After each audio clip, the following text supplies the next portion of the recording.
我叫黑白，没错，就是那个按了15年以上，经常到府服务的按摩师黑白。平常我说的都是那些在奇奇怪怪的所在，帮形形色色的客人服务时遇到的按摩奇遇。不过今天咱们换个口味，最近看新闻哦，那些为了不想当兵，搞一堆有的没的笑人呢，真的是哦，摇头啦。想当年我们那个年代，好男不当兵，好铁不打钉。但你若问我，男人没进去蹲一下，闻闻那汗臭跟军械油混杂的味道，听听那半夜紧急集合的哨音，还真的少了一位啦。这跟听鬼故事一样，你没听过我黑白讲的，那就不算真正听过鬼故事，对吧？讲到这，顺便报一下梯次啊，我黑白是 18XXT 的啦。那些要勾洞洞梯以后的菜逼吧学弟们，听到这边知道该怎么做了吧？订阅、按赞、分享，主动一点，不要等学长点名啦。各位查某囡仔也支持一下，恐怖故事不分性别的啦。好，今天不讲按摩房里的溃靠，咱们来讲军营里的阴风。一个发生在我同梯身上，让我到现在想起后颈还是会凉一半的真实经历。那一年，我刚从宜兰金六节那个菜鸟集中营滚出来，手气普普通通啦。本来想说抽个什么特种部队耍帅一下，结果歪到化学兵去了。我的同梯有3个，一起抽到化学兵，2个外岛签，1个本岛签。我黑白运气算还可以，留在本岛。在下部队前，我先到了桃园的化学兵学校受训。另外2个倒霉鬼，一个去了金门，前线中的前线，另一个就是今天故事的主角，他叫阿明，去了风光明媚也风大浪大的澎湖。那时候我们这些菜鸟刚下部队，手机都还是偷偷摸摸用的。故事就发生在一个冬天快要转春天，澎湖那边海风还很厉害的某个半夜。我正睡得迷迷糊糊，棉被里的违禁品高级 Nokia 8850突然震了起来，摸出来一看，是远在澎湖的阿明打来的。因为阿明是高雄人，所以我们平常讲话都习惯掺一寡台语。喂，阿明创啥啦？3更半暝不爱困，你是卡到音哦？我压低声音，怕被班长抓包。电话那头传来阿明有点得意的声音，背景还有呼呼的风声。嘿嘿，喂，你在创啥？哇，你困啦？你是钓狗哦？阿明得意地说：“我无代志做啦，带钓竿来港口钓鱼啦。阮连的讲叫我今晚弄一条鱼仔回去给他，明天加菜啦。”我听到差点没从床上跳起来。钓鱼加菜，干你真爽！林北每天在这边毒气室1、2、3、4、5、6，防毒面具预备，6秒穿脱防毒面具，差点没熏死在毒气室里。你在那边半夜吹海风钓鱼，老天爷是不捌你哦！早知道林北就跟你换签去澎湖了啦。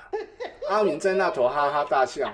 哎呀，你有听到无？海风的声，咻咻叫啦，足凉的呀！我一阵无言啊，妈的！人家当兵像修行，他当兵像度假，还附带宵夜福利。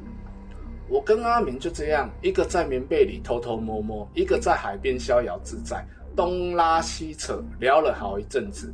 当兵嘛，人跟同梯的讲讲干话，就是最大的娱乐了。突然电话那头阿明的声音变得很兴奋，还夹杂着一些碰撞声。喂，我钓啊！干，这尾有够大只的啦！哪里有够强的啦？等者，干！电话就这样断了。我心里还在想，这阿明真的是祖坟冒青烟，爽到无法无天。半夜钓鱼还能钓到大家伙，我那时也没多想，翻个身继续睡我的大头觉。毕竟明天还有操不完的课隔天出操吃饭晚点名，一切照旧。我想说，阿明这家伙晚上应该又会打电话来跟我炫耀他的战绩了吧？但是代志不是讲人想的遐尼简单一天过去，阿明没打来；2天过去了，阿明还是没打来。3天1个礼拜，阿明就像人间蒸发了一样，再也没有任何消息。老实讲，军中生活一忙起来，很多事情就抛到脑后了。直到某个周末，我洗完澡在寝室用鞋油擦着我的举光鞋，一边擦，突然想起阿明这家伙，就拿起我的高级 Nokia 8850拨了他的手机。电话响了很久，久到我以为他是不是又在出公差钓鱼，才终于接了起来。喂，阿明的声音听起来有气无力，跟之前那个活跳跳的样子差很多。阿明哦，我 OA 啦，干你很夸张呢，上次说钓到大鱼，钓到人间消失哦，是钓到美人鱼，被抓去做海底女婿的是不是？我劈头就亏他。电话那头沉默了几秒，然后阿明用一种很虚弱又带着点惊魂未定的声音说：靠腰啊，林北在医院住好几天了啦，美人鱼是没钓到啦，钓到一个查某的啦。啥查某的？我以为他在开黄腔，卖底要冷笑话啦。去海边钓鱼还能钓到女人，你以为你是电影明星哦？金城武你。阿明又沉默了，这次沉默更久，久到我以为讯号又断了。然后他才用一种几乎是平复情绪后的语气，慢慢的一字一句的把那天晚上发生的事情原原本本的告诉我。阿明深吸一口气，开始跟我还原当时的情况。他说啊，跟你讲啦，我的时阵吼，那天晚上啦，我真的以为我钓到一条超级大鱼，那鱼竿弯的跟什么一样啊，差一点啊规起就拖去海底啦。我想说，靠，这条鱼啊是有外腰，连我整个人都快被它拉下去了。我一只脚已经踩在港口边缘，石头滑滑的，差点站不稳。我想说不行，再这样下去我整个人就要被拖进去了。澎湖的海看起来平静，晚上的浪花其实很乱，掉下去可不是开玩笑的。就在我准备牙一咬，把鱼线扯断的时候，不对，是整只鱼竿都快握不住了。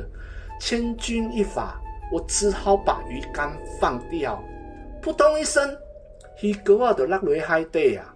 我那时还惊魂未定，喘着大气，突然一阵超乎寻常的强风从海面上吹过来，那风有够邪门，差点把我整个人吹翻到海里。看，我想说今晚是怎样？澎湖海风是大，嘛没喊吗？说来就来。还专门往我身上灌。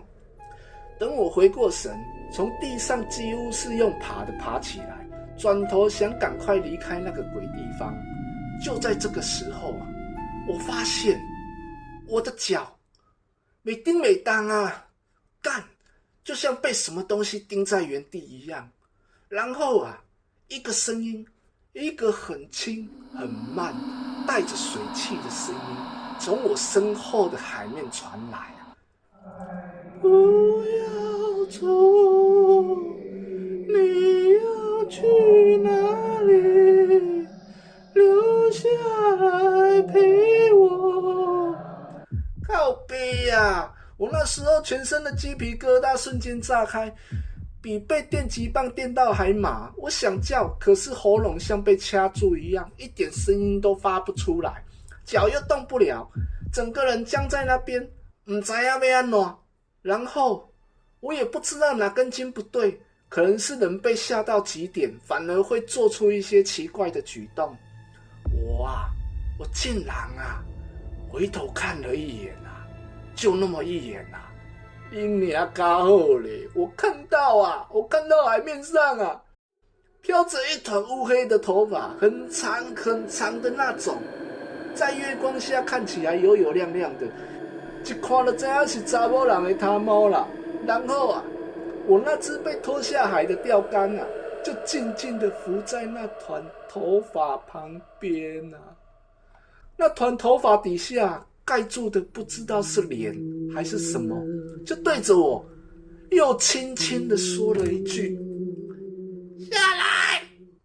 干！我他妈的吓到差点尿出来，双脚抖动的跟按摩棒一样，拼了命想转头就跑，但那双脚就像灌了水泥，千斤重，根本不听使唤啊！就在我心脏快要跳出来，眼睛发黑，快要昏过去的时候，我看到港口入口那边好像有一个人影，像是附近的渔民啊！我也不知道哪来的力气，用尽全身的力气大喊出来：救命啊！救人哦！有人在这边啦！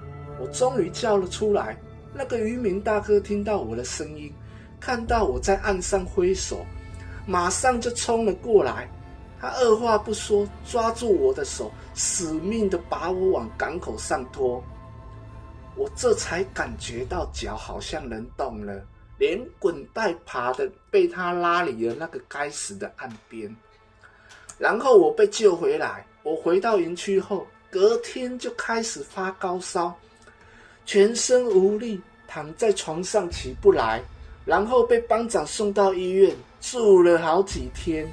电话里我抢断阿明的话：阿明，你该不会是在胡乱吧？阿明听到有点激动说啊：哦呀，你来陪我找我拿钓竿给你，晚上去港口钓鱼，你能撑过一个晚上，我钦差你。你以后讲东，我绝对不往西走。我听他这样讲，也不像在跟我冷笑话啊，就安静下来，让他继续说。阿明继续说：我住院的时候啊，连长还特别叫那个救我的渔民大哥来医院看我啊，叫我一定要好好谢谢人家。渔民大哥来看我的时候，我当然是感激不尽，不断道谢啊。渔民大哥只是叹了口气，对我说：阿明哥啊，你敢半暝啊，一个人走去迄港口哦，是你创虾饺啦。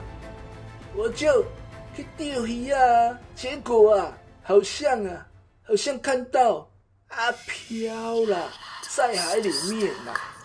渔民大哥听了，又深深吸了一口气，才缓缓地说：那个所在看到鬼啊，不是干那你一个人啊，较早就几啊个人拄过啊。啊，恁这少年阿兵哥哦，真的是不信邪呢。那个地方都立一个禁止靠近的牌子，啊，你个公公走去那边钓鱼啊？我一脸茫然啊，牌子我没看到啊，我才刚来澎湖报道没多久，路都还不熟诶。渔民大哥点点头，莫怪啦，你菜鸟啊哦，啊你可能还不知影那个港口啊，较早发生过代志啊。我问啊，发生过什么代志啊？渔民大哥点了一根烟，眼神飘向远方，开始说起一段尘封已久的往事。渔民大哥说啊，听阮阿公迄辈的人在讲啦，足久以前吼，咱这个村仔内吼，有一个查某囡仔叫做阿香啊，人生甲足水的，故意啊。迄时阵吼，军营里有一个叫阿强的阿兵哥啊，不知道是真心还是假意啊，就开始追求阿香啊。少年的嘛，情窦初开，无偌久两个就斗阵啊。听说啊，阿香还把他的底盖啊给了那个阿强，两个人当时啊丁刚米滴的。阿香大概也以为自己找到了真爱。有一天啊，阿香就跟阿强提起啊，说他把最重要的东西都献给他了，问他是不是要负责。阿强也信誓旦旦的说，他一定会负责。等他退伍回台湾本岛，马上就会带父母来提亲。阿香听了啊，欢喜的不得了，到处跟村里的人说他要跟阿强结婚了，整个人都沉溺在幸福的幻想里啊。好不容易，阿强的退伍令终于下来了。那天啊，阿强在港口跟阿香道别，阿香还依依不舍地说啊：阿强，我等你回来娶我。阿强也抱着他说：阿香，等我啊，我一定会回来娶你的。但是啊，渔民大哥的声音沉了下来。时间一天一天过去，1个月、2个月，阿香给阿强的 BB 扣留了许多讯息啊，到后来一次都没回。阿强就像人间蒸发一样，再也没有消息啊。阿香等不下去了，就常常趁着阿兵哥放假的时候，跑到军营附近打听阿强的下落。终于有一天，他问到一个跟阿强同寝室的学弟，那个学弟啊，看着阿香焦急的样子，才吞吞吐吐的跟他说啊：“阿香姐，你呀，你不用等了啦，他不会回来娶你了。”阿香一听心都凉了半截，急着问阿强：“是发生什么事了吗？是不是出意外了？”结果那个学弟才说出一个残酷的真相：“你不知道哦，阿强学长他在台湾早就已经有一个论及婚嫁的女朋友了啊。”阿香听到这句话，整个人就像被雷打到一样，傻在原地。那个学弟也觉得阿香很可怜，就一五一十的把事情都说了出来。他说啊，当初阿强会追阿香，根本就不是真心的，只是因为在军中太无聊，跟几个学长打赌。那天啊，阿强他们几个点放出去街上，看到阿香，觉得她长得很漂亮，就起哄打赌说，谁要是能追到她，谁就是老大。阿强那个人爱面子啊，就跳出来说：“哼，帕青啊，这我最拿手的啦，给我2个礼拜，包准手到擒来，啊，都被回红不让。”谁知道阿香那么单纯，真的被阿强骗到手了，连最重要的清白都给了他。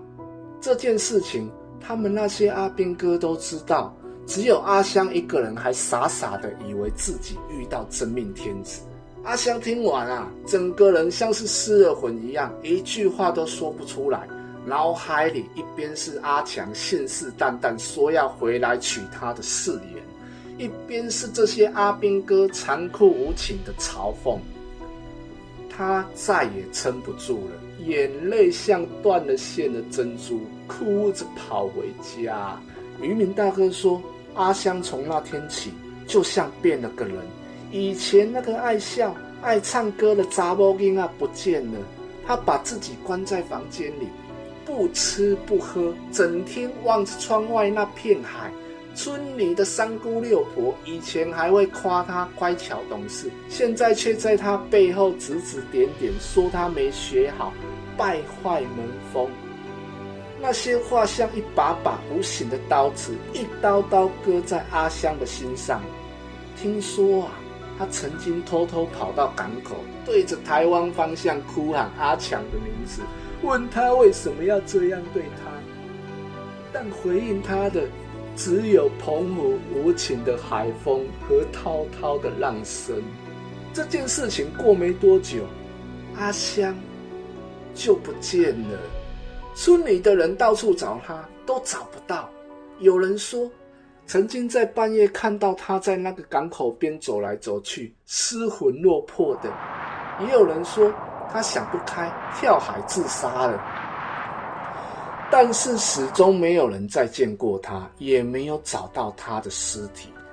可是很奇怪的是啊，渔民大哥压低了声音，就在你那天钓鱼的那个港口啊，从阿香不见了以后啊，就常常在半夜，有人跟你一样，遇到一个查某在海底向你招手，叫你下去陪他。所以后来那个地方就变成了禁地，尤其是半夜，根本没有人敢靠近。我们也都有跟营区的长官说过，然后才在那边立了牌子，叫阿兵哥晚上不要过去。阿明听到渔民大哥说的这段故事啊，整个人脑子一片空白啊。他又回想起那天晚上在港口遇到的一切，那团黑发，那句下来陪我，原来不是没有原因的啊。阿明从医院出来后，就再也不敢靠近那个港口了，连白天都不敢。